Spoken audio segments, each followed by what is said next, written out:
Welcome to the Holistic Health Bites podcast. I'm your host, Andrea Nicholson, crime scene investigator turned metabolic health investigator.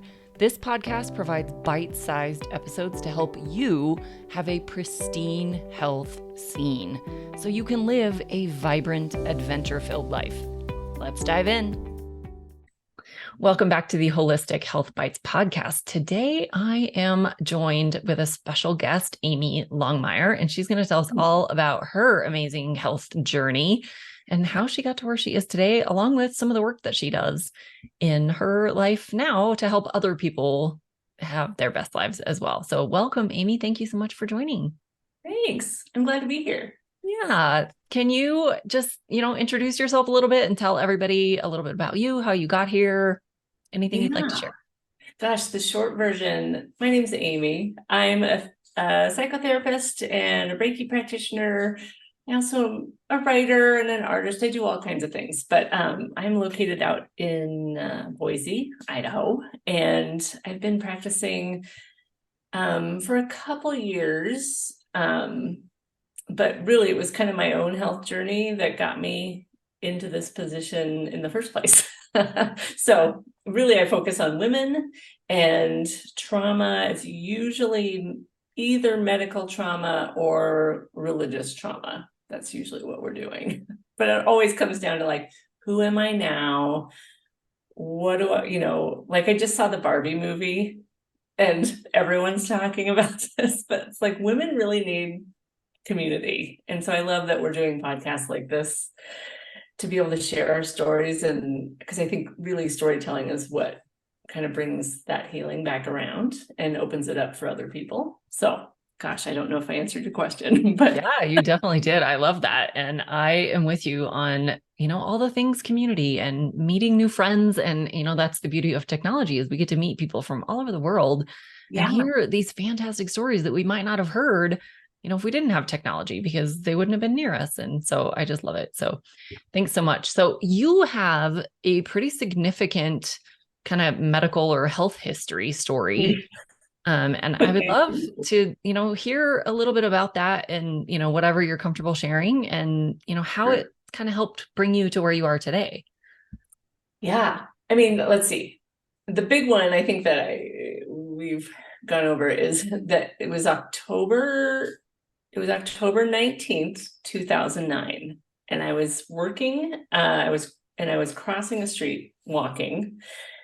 I don't know why I was working because it turned into a workers' comp case, but I was crossing a street and I had the right of way on foot in the crosswalk and was hit by a car, and making a left turn on a yellow that was actually red because it was Los Angeles and that's what you do.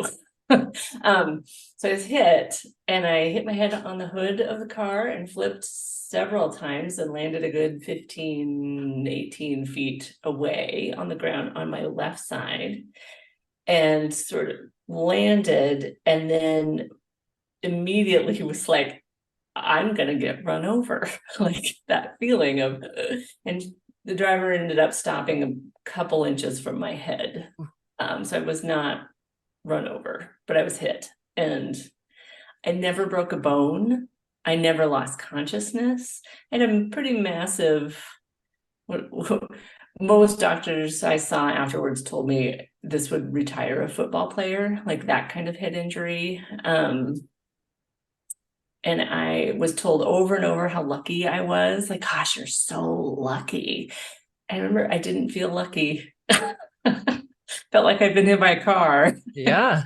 And really, it was that was 2009. I moved to Idaho in August of 2014, so about 5 years later, 4.5. And really, it wasn't until I got here that I was really able to really get my health back. Like I was walking, of course, and holding a job. I went to grad school in the middle of all this. I was fine, but I wasn't fine. Like this was not normal. And just over and over, it was told by every doctor how lucky I was and that this is normal. I was like, this is not, being hit by a car is not normal. It happens.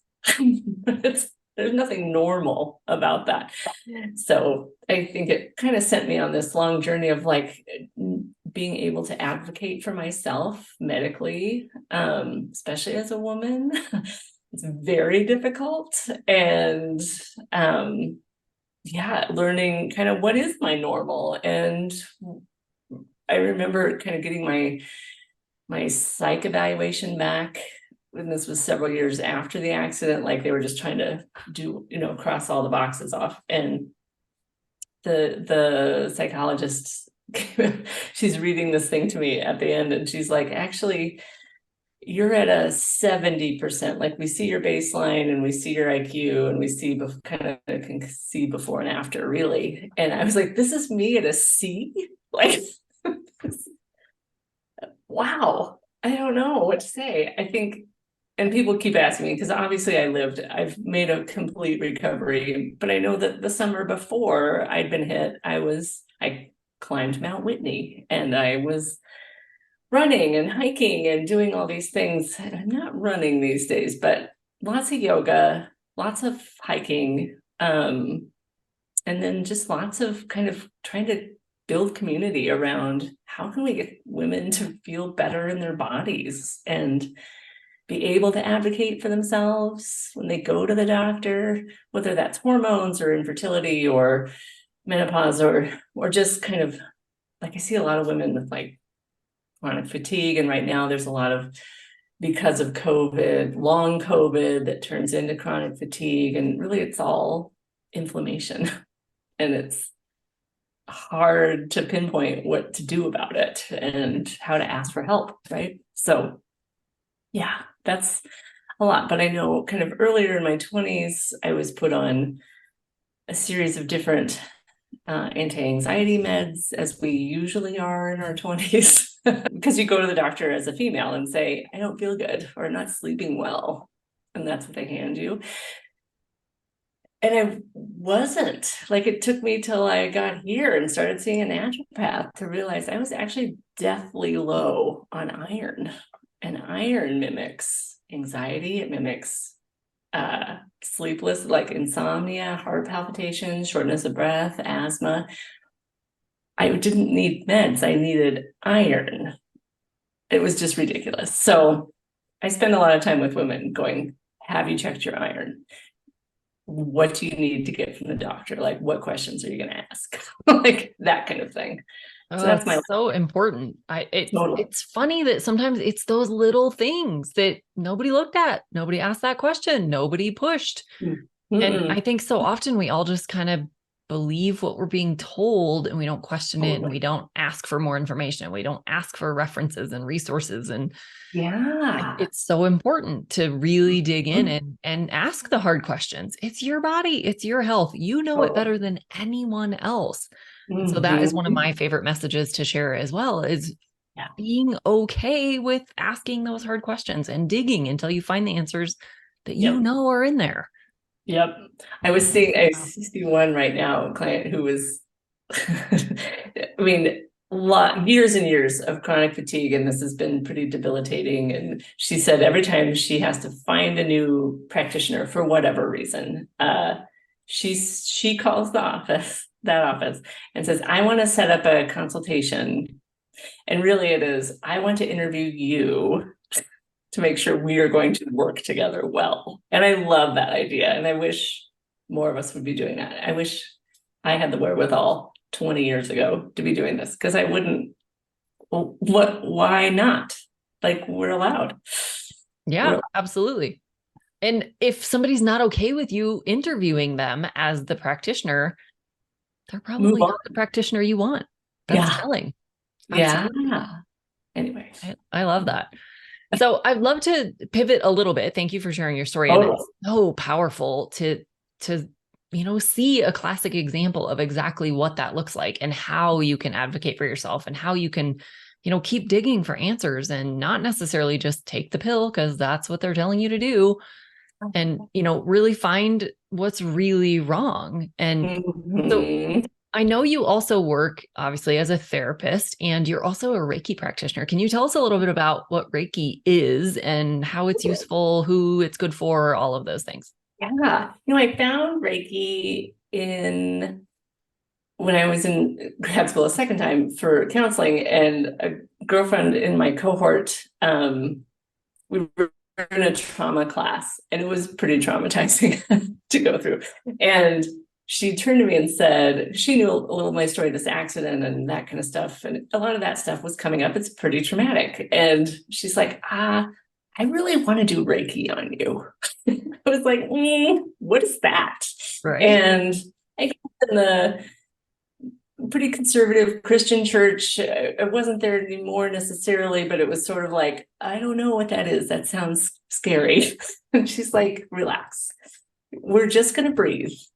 And we're just going to turn on our energy. I'm going to turn on mine. I'm going to help you just clear this energy out. Everything is energy, right? All of our cells are motivated by energy. And so how can I help you clear this out? And we did it. It was really powerful. And I loved it. And was like, I want that. Like, I want to be able to do that. And so she did it the first time on me, like distance, like over the phone. Like she called me and said, okay, I'm going to start, and here's what it's going to be like, and here's what I want you to do. And really it was like, lay down and breathe and just focus on your body.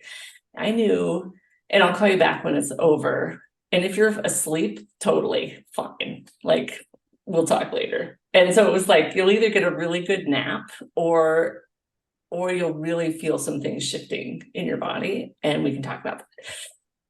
And so she did it. I knew exactly where she was focusing on me the entire time. Like, it was like I had her hands on me. And it was really just this focusing and putting energy toward that me in that way. And she was able to really clear some things. Like, I had landed in my accident, landed on my shoulder and my left hip, and the left hip still is inflamed. And so she was like, gosh, your left hip.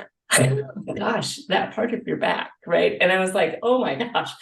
So since then, she kind of trained me to do it. And then I've been kind of doing like group sessions on my Patreon page, things like that, to kind of gather people in. Because again, I think we need community around healing, and to do it once is great, but to kind of build some momentum with other people is really what's most helpful, like long term. So yeah, that's my spiel about Reiki. I It's love not it. scary.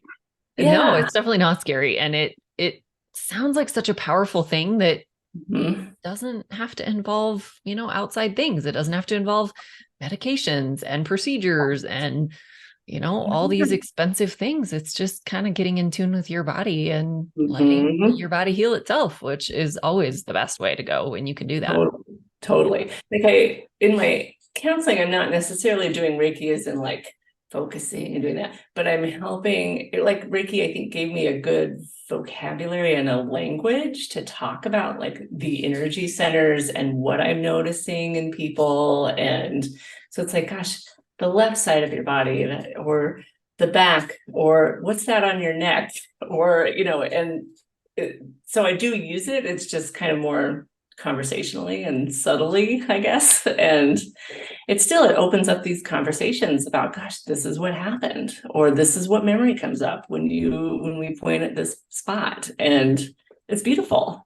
It really is. It's helpful.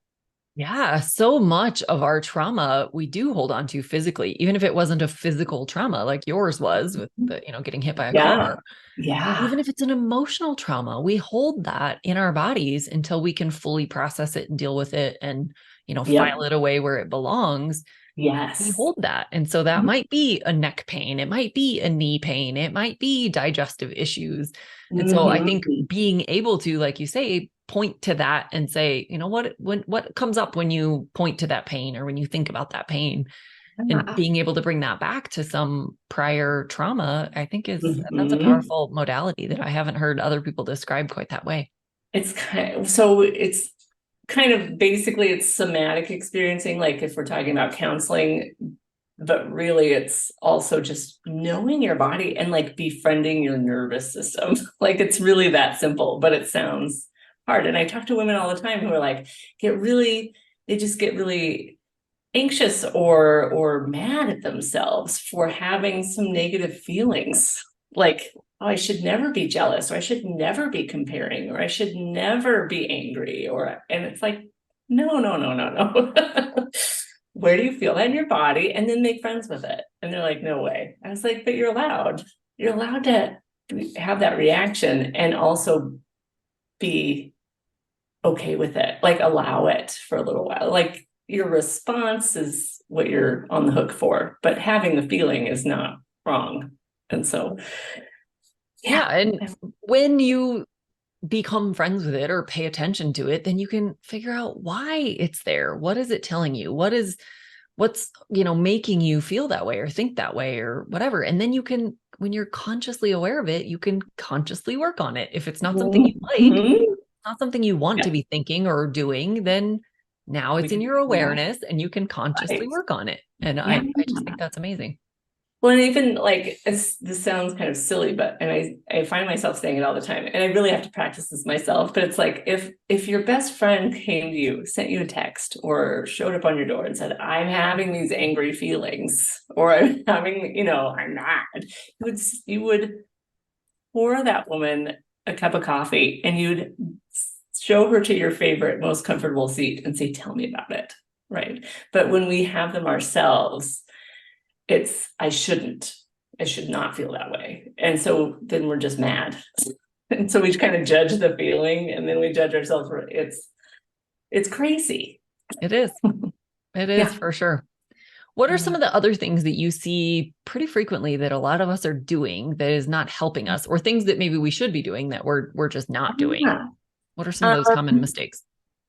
I think really it is that sort of judging the feeling instead of being nice to, like, having some self-compassion. And it really does take practice, because I think we are socialized to take care of everyone else first, and we shouldn't have a problem ever, or need a counselor, or need a doctor, you know what I mean? And that's, so being able to be nice to ourselves and ask for the help that we actually need, is tough, and a big first step, right? And then I think this sounds, well, I've gotten into a lot of just, I think it's just the population I work with, but it's a lot of these hormone issues, whether that's just really high cortisol, or just like out of control PMS, or just not really understanding hormones at all. And so then it's like this big mystery, and it doesn't have to be, right?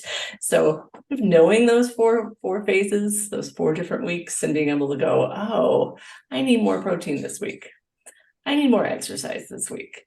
And stopping the cycle of like judging the PMS. like like they say, what is it? Drunk thoughts or drunk words are sober thoughts. And I would say PMS words are sober words. Like, that's still true. And we don't turn into a different person. It's not this Jekyll and Hyde thing. We are always ourselves, but sometimes we just don't take the time to understand our own cycle and what that, if we really learn to ride that out, it doesn't have to be bad. Right? Yeah, I think that's true in a lot of areas of our lives. We're Mhm. kind of not in touch with what our bodies are telling us. We're not in Mhm. touch with true hunger and true needs and what our body is telling us that it needs in the moment or that it needs us to stop doing. We've all just kind of lost sight of what our bodies are communicating to us. And if Mhm. you're experiencing something that you don't want to be experiencing and you are aware of that, you have Yeah. to lean into that even more and find out, why is that happening? Is it a Mhm. behavior that you have? Is it something that you should be doing that you're not? Is it Yep. a mental block, a prior trauma that you haven't dealt with? Like, what is going on? You have to actually lean into that and pick up even more awareness from your Right. body so that you know how to fix it. Yes. Yeah. Yeah. So that's, And I think so often we also need to be okay with asking for help. Like, our mhm. bodies are innately intelligent and do have everything it needs to heal. Yes. I But believe. that doesn't mean someone else can't get you there faster. So I think Mhm. being able to ask the hard questions, advocate for yourself, look at lots of resources, get lots of opinions, find the right perfect path for you by being persistent with it and really following up on all those things. Yeah. It's hard because like in my therapy practice, I cannot say, though, I probably let it slip a lot. Like, don't take your medicine. Like, I can't say that legally or ethically, but also Right. like, do you know what you're taking? Do you understand the side effects? Are you experiencing the side effects? Do you think you're over medicated? Usually the answer is yes. Usually, because it's like, we just live in this, well, I think the health insurance and all that is really a broken system. And if we didn't have that, in a perfect world where everyone just got what they needed or could ask for, the help they needed, it would be great. But right now we kind of socialized ourselves into this way of like, if I go to the doctor, I will feel better. And there's limits to what a doctor can actually do. They spend 12-ish minutes with you per exam at most. So you have like 12 minutes to make your case. And they have limits. They can write you a prescription, send you to a specialist, or offer some kind of therapy or surgery. That is it. Like when I went in for some hormonal stuff a couple of years ago, their answer was either a pill or a hysterectomy. I had fully working organs. The issue was my iron, not my hormone. So there's some limits to what they can do. And we get in there and they're wearing the white coat and we're not wearing much. We're wearing the whatever. And so we just do what they say.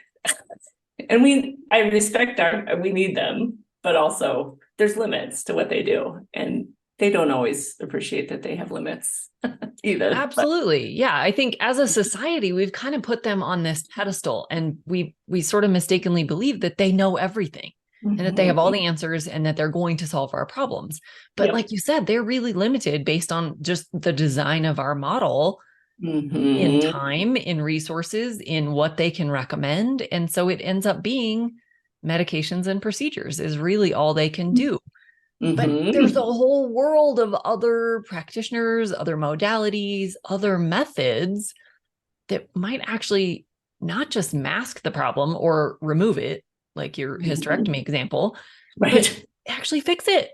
Maybe you need a nutrient like you did. You needed iron.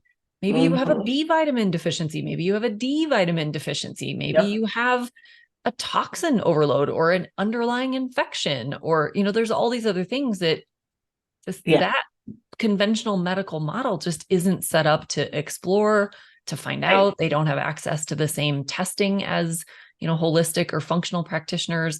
They're not looking at nutrition and lifestyle stuff at all. I mean, they might tell you like, yeah, go on a heart healthy diet and exercise more, but that's kind of the extent of it. And so I think they do amazing things in their realm. Yes. But we can't expect them to know everything about everything and solve every problem there is. And so sometimes that means you have to be your own advocate and do your own research and find the best path or try different things. Sometimes it means you need other practitioners, and sometimes it's a team of practitioners that can, do Reiki and can work on nutrition and maybe work with you on fitness and help you with sleep. And, there's all these different things. There isn't going to be one practitioner that knows everything. I have one of my clients, she was talking about counseling clients, but she was just having a lot of physical pain just all over and a ton of stress, like a ton of stress. It was like, we need to relieve the stress in order to bring this pain down. I think you need to see either you need to see a chiropractor to start working on this joint pain, or you need to see like a functional medicine person who can do the whole thing.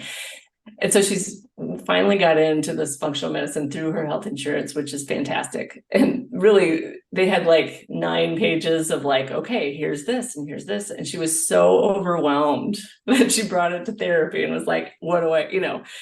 And so it was great information. And I think it's just so many changes at once, because it isn't here, take this pill and feel better. It's, I want you to drink 100 ounces of water every day. I want you to start with lemon water. I want you to lay off the caffeine. I want you to sleep 10 hours a night. I want, like all the things.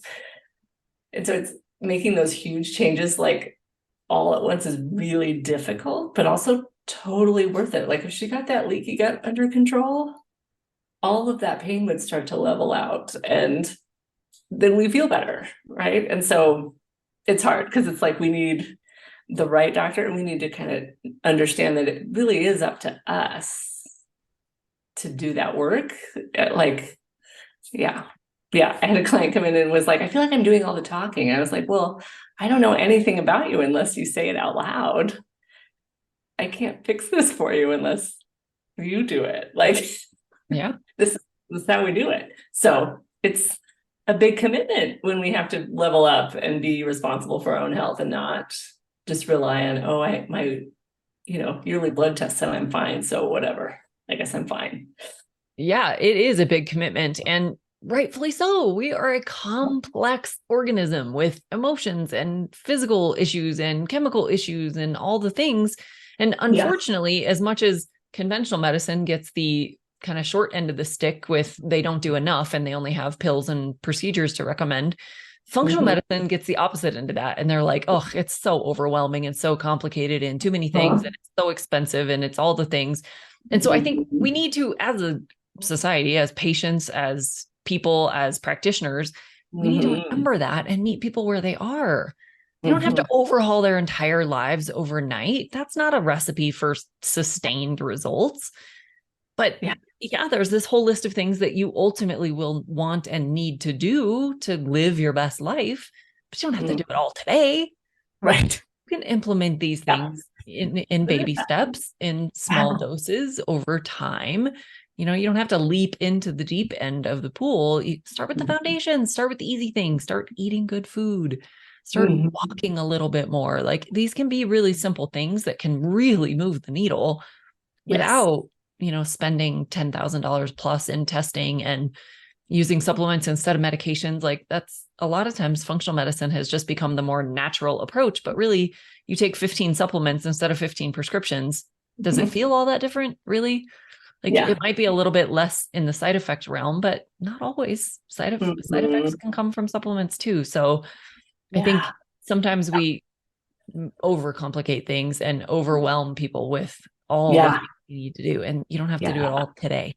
We don't. And I know when I first started seeing my naturopath a couple of years ago, it was 90 minutes and it was like write down everything you've eaten in the last 24 hours and then bring in everything you take, like medication wise. And I was having all these, like, basically I thought I had an autoimmune disease. I was really just very low on iron and couldn't fight off anything. And so I was getting hives and it was, my hormones were out of control and my skin and and so I brought in a gallon-sized Ziploc bag and set it on her desk with all my inhalers. And I thought I was allergic to everything. And she's like, I'm not anti-medication, but like, this is what this is, and this is a steroid, and this is what this is, and this is a steroid. And it was like, oh, she's like, no wonder your liver isn't working. Like, no wonder you can't flush anything out. Let's just clear out your liver first. And it was overwhelming, but it was also like, oh, there's an answer. Like, oh, this is like the way my system works. Now I understand it a little better, but I was really like, help me. Like, what do I do? Tell me to not eat gluten. I'll never do it again. Right. I just want to feel better. And she was like, I don't think it's gluten. I think we just need to clear out your kidneys and your liver and get this healthy again. And it worked, but it was kind of, you have to be ready for it. Like, oh, I'm going to be making these big changes. Like if you were preparing for a baby, it's like, oh, we need to rearrange the house. Like we need to do cover up the plugs and do the right thing. But we don't do that for ourselves a lot of the time to make those big changes. So yeah, I definitely think having the right mindset going into it is kind of the first step. You do have to be ready for the work because it is going to be a commitment. Like you said, a 90-minute session, that's tremendously different than the 7 to 12 minutes that you get with your conventional medicine doctor. But it can also feel like you're drinking from the fire hose with all the information that you're going to get in 90 minutes and all of the recommendations that you might get in that time. So going in with the right mindset of like, I'm going to get some answers, I'm going to get some changes, I'm going to, be able to overhaul my life. I don't have to do it all at once, but I will have the information. And then you can just kind of make steps to go forward from there. But having that insight from someone who has that level of training is amazing, because no matter how in tune you get with your body, are you likely to be able to look inward and go, I think my kidneys need help? Like, Right. outside of a kidney symptom, like a bladder infection or something, you Yeah. might not know that kidneys or liver are the problem. And so that's where practitioners Mhm. really can get you the answers faster. But Yes. just know that you don't have to implement everything right away. Mm-hmm. I do have it. Have you read any of is it Donna Eden's books on I haven't read that. No.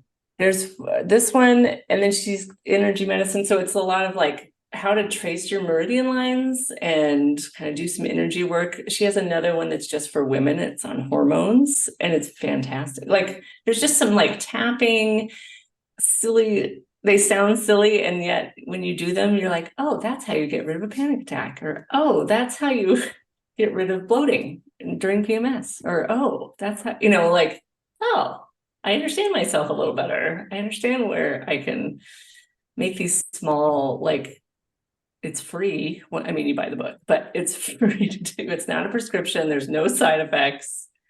And you start to kind of have some ownership over your body a little more, and starts to feel, that feels really good. That's very empowering. That's what I found. Yeah, I think there's so many things that we have control over that we just either don't give any attention to, or maybe we're not even aware of it. But like the foundations, literally the food you put in your mouth, Mm-hmm. eating well, Mm-hmm. exercising or moving on some level. I mean, Yeah. drinking water, getting sunshine, like these are the foundations of health. Start there. Mm-hmm.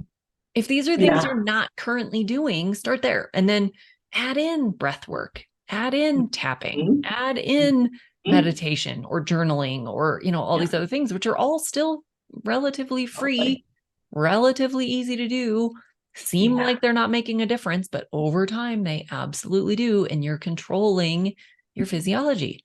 Yeah. It's amazing. These Yeah. foundations are really the key to everything. It's not about the medications and the procedures and the prescriptions and the supplements and all of those bigger bucket things. I mean, sure, Mm-hmm. those all have their place. Of course, if you have, something that really needs to be removed from your body, then procedures are what you need. If you truly, have a disease that a medication is the only Mm-hmm. answer for, then of course, those all have their place. But start Mm-hmm. with the foundations and maybe you'll never need those more extreme things. It's true. It's true. I remember saying to my mom a while ago, like looking at I think I was filling out forms to go to the doctor or, establish care with someone. And it's all your history, does cancer run in your family or does this, and I looked at my mom and I was like, I feel like our gene pool is kind of a cesspool. Like I don't. And she was like, Amie, they didn't take care of themselves. That's why they were so like, that's why all the men had diabetes. That's why, these were all preventable things. I was like, you're right. Okay, you're right. We're not subject to that in this way we used to be, like that hereditary stuff. We really can sleep better, eat better, drink more water, flush our systems, and not do all of that craziness. Yeah. Most of those diseases are not like things we're born with. They're not birth defects. They're Mm-mm. not, Mm-mm. written in stone, but Yeah. they are lifestyle and diet related. And so both lifestyle and diet are the cause of lots of these diseases. That also makes that the answer to these things. Right. That's the cure. That's how you Yeah. reverse it. That's how you don't live with it anymore.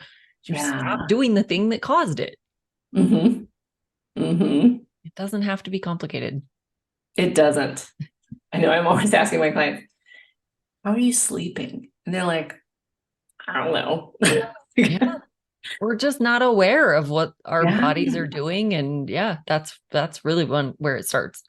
does. It does. And I think that's can be such a stressful cycle of like, oh, I didn't get any sleep last night. I better sleep tonight. And then there's more pressure, and then there's more pressure, and then we don't sleep. And then, or we take something our doctor gives us. And then, yeah. So, yeah. And then you're not getting good quality sleep. You're asleep, but you're not hitting the deeper levels of sleep. It's not natural sleep. It doesn't give you the same benefit as truly fixing the problem of why are you not sleeping? mm-hmm. Or do you have a cortisol rhythm imbalance? Do you have too much light in your room? Is it not cold enough in your room? Is it, like get to the root cause of it. Are you drinking caffeine too late? Are you taking other products that are interfering with your sleep? Like all of these kinds of things, get to the reason why you're struggling, fix that, and the problem will go away.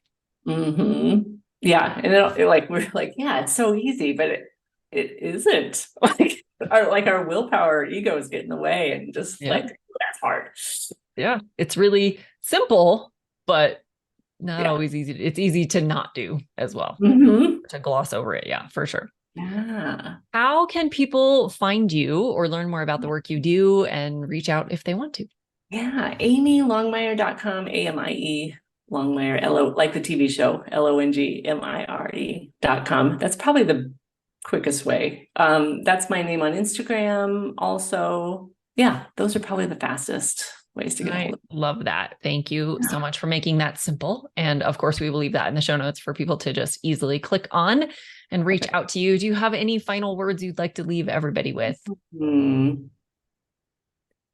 I guess I think it's a lot of like when we talk about counseling, and I think it happens in Reiki too, where you're really just counseling is a lot about bringing that unconscious to the consciousness. And so like a lot of us are living on autopilot until something terrible happens, right? And hopefully, I mean, if we come out the other side and go, oh, I never want that to happen again, or this horrible thing happened.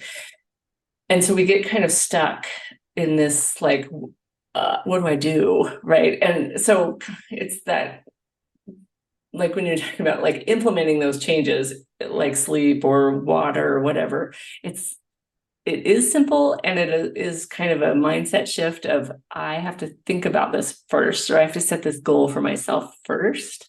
But what I'm finding over and over is, yes, that's true. And we can learn to work smarter, not harder. Like we don't have to hustle through this. We can usually rest is the answer. Usually we're coming from a place of rest, and my body needs good oxygen, it needs good water, it needs good sleep. Then everything else starts to self-correct eventually. And we need community. We need rest, and we need community. I love it. Yeah, I think the community piece is one that's not talked about enough. That we are social creatures. We are a community-based species, and we really do need that. And I think that became much more apparent over the last few years with all the lockdowns and all the things that we all went through.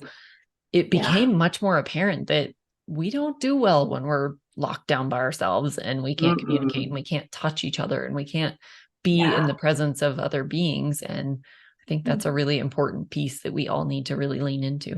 Yeah. Well, thanks for having me. This was fun. Thank you so much for joining and sharing your amazing story. I'm so glad it all worked out for you, and that you finally did get your answers, and that thankfully it was something reasonably simple to actually solve all of your disparate systems and issues. So thank you so much for sharing your entire story and all of the great information. We will leave your information in the show notes for people to find you and learn more about you and solve their own health challenges along the way. So thank you so much, and we'll see you again on future episodes. Okay, thanks.